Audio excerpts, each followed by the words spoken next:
Hello friends, आज मैं explain करने वाला हूँ एक बहुत ही कमाल की मूवी जिसे देखने के बाद आपको बहुत ज्यादा मजा आने वाला है। तो वीडियो को लाइक एंड चैनल को सब्सक्राइब जरूर करिएगा। कहानी स्टार्ट करते हैं। मूवी के स्टार्ट में हमें दिखाया जाता है तीन लेडी को जो दोस्त होती हैं और बहुत ही खतरनाक होती हैं। इनसे बच पाना बहुत ही मुश्किल काम है। इन तीनों लड़कियों का नाम एना, मारिया, एलिजाबेथ होता है। हम देखते हैं कि स्टार्टिंग में हमें दिखाया जाता है कि ये तीनों दोस्त होती हैं, लेकिन जैसे ही कहानी आगे बढ़ती है तो इनके बीच क्या होता है आगे देखिए। जिन लोग आदमी को पकड़ के लाते हैं, यह आदमी बहुत ही खतरनाक गैंगस्टर है और इसका नाम है जॉनी। जॉनी एक बहुत ही खतरनाक गैंगस्टर है और इससे बच पाना बहुत ही मुश्किल है। इन तीनों लड़कियों का अतीत जॉनी से जुड़ा होता है। हम देखते हैं कि ऐना जॉनी को पकड़कर उसे जान से मारने की कोशिश करने वाली थी, यानी कि उसे मारने वाली थी। तभी मारिया और एलिजाबेथ दोनों रोकते हैं उसे और कहते हैं ऐसा करना बहुत ही बड़ी गलती होगी, क्योंकि पुलिस कभी भी आकर तुम्हें अरेस्ट कर लेगी। तब ऐना उसे बताती है कि मेरे अतीत में क्या हुआ था सुनो। मैं एक रात जॉनी के साथ फंस गई थी और उसने एक बहुत ही खतरनाक हथियारों से मेरे को मारने की कोशिश करी, लेकिन तभी आकर तूने बचा लिया। अगर तुम नहीं आती तो क्या होता मेरा, क्या तुमने कभी सोचा है? तभी हम देखते हैं कि जॉनी इतना ज्यादा टॉर्चर होता है कि वो वहाँ पर मर जाता है। और तभी तीनों लड़कियां आपस में अपनी कहानी एक दूसरे के साथ शेयर करने लगती हैं कि आखिर उनके साथ हुआ क्या था। वो तीनों एक दूसरे से अपने हालात को बयां करती हैं कि जॉनी ने उन तीनों के साथ क्या किया। हम देखते हैं कि एक लड़की के साथ इतना खतरनाक होता है कि जब वह शो में अपने बिजी थी, तभी वहां पर जॉनी आता है और वह उसे बहुत ही खतरनाक तरीके से टॉर्चर करता है और उसे जान से मारने ही वाला था, लेकिन तब भी उसे कोई बचा लेता है। अब तीनों बहुत ज्यादा खुश थे क्योंकि जॉनी मर गया था और तीनों का बदला पूरा हो चुका था। तभी हम देखते हैं कि यहाँ पर एक गाड़ी आती है जो कि शेरिफ की होती है, यानी कि इंस्पेक्टर की। अब वो वहां पर पहुंचता है और वह तीनों लड़कियों से पूछताछ करने लगता है कि तुम लोग जॉनी को किडनैप करके लाए हो, वो है कहाँ पर? वो तीनों बताती हैं कि जॉनी मुझे नहीं पता कहाँ पर है। तभी एक लड़की इंस्पेक्टर के साथ फ्लर्ट करने लगती है। इंस्पेक्टर फौरन घबरा कर वहां से पीछे हटता है क्योंकि उसे शक था कि लड़कियां तीनों बहुत ज्यादा खतरनाक हैं। तभी हम देखते हैं वहां पर एक और खतरनाक गुंडे को जो कि जॉनी का बहुत ही बड़ा बेस्ट फ्रेंड था।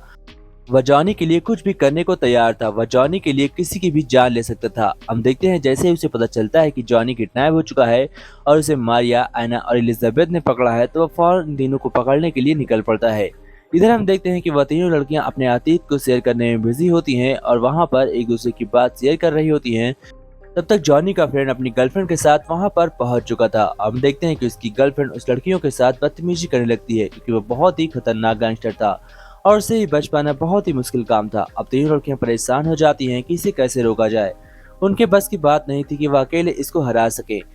देखते ही देखते सिचुएशन इतनी खराब हो जाती है कि तीनों के बस की बात नहीं थी कि अपने आप को बचा सके। तीनों रो रही होती हैं, माफी मांग रही होती हैं और कहती हैं प्लीज हमें छोड़ दो।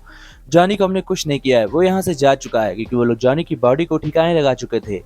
तभी वहां पर एक मुठभेड़ होती है जिसमें कि हम देखते हैं कि पुलिस वाले को गोली लग जाती है और फिर ऐना उसके ऊपर अटैक करती है, यानी कि वह पुलिस वाले को जान से मारना चाहती थी ताकि वह यहाँ पर बच जाए। पुलिस वाला जान से मरने वाला होता है कि एलिजाबेथ उसे रोक देती है और फिर हम देखते हैं कि एलिजाबेथ उसे उठाकर लेकर जाती है गाड़ी में और हथकड़ी लगाकर उसे वहीं पर पकड़ लेती है और कहती है तुम यहीं पर आराम करो। उसे बांधने के बाद एलिजाबेथ का हमें पुरानी जिंदगी दिखाई जाती है जहाँ पर वह कभी नन हुआ करती थी और उसने किस तरीके से अपने आप को इन लोगों के बीच ढाला है और किस तरह से वह एक बड़ी गैंगस्टर बनी। इस स्टोरी में हम देखते हैं कि उसकी एक बहुत ही अच्छी फ्रेंड थी और वो लोग मिलकर चोरियां किया करते थे। तभी उनके हाथ एक दिन बहुत ही खतरनाक डिवाइस लगती है, इसके बाद से उसकी पूरी जिंदगी बदल गई और वह कभी भी वापस नन का काम नहीं कर पाई और अपनी लाइफ में आगे बढ़ती चली गई। अब हम देखते हैं कि इन तीनों लड़कियों के बीच आपस में फाइट होने लगती है क्योंकि यह मजबूरी थी, तीनों एक साथ नहीं रह सकती क्योंकि तीनों की सोच नहीं मिलती।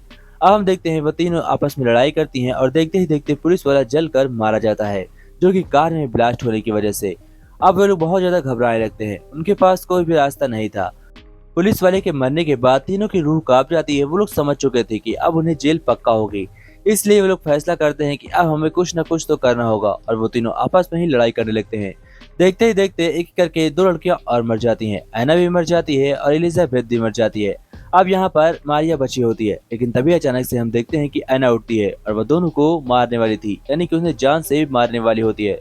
तभी उसके अंदर पता नहीं क्या होता है और वो पुरानी बातों को सोचने लगती है क्योंकि उन लोगों ने कभी उसकी जान बचाई थी। ऐना अपने पुराने अतीत को याद करती है और वहां पर रुक जाती है और उन लोगों को कुछ नहीं करती और उन लोगों से कहती है कि तुमने कभी मेरी जान बचाई थी, इसलिए मैं तुम लोगों को कुछ नहीं करूंगी, और उन्हें छोड़ देती है।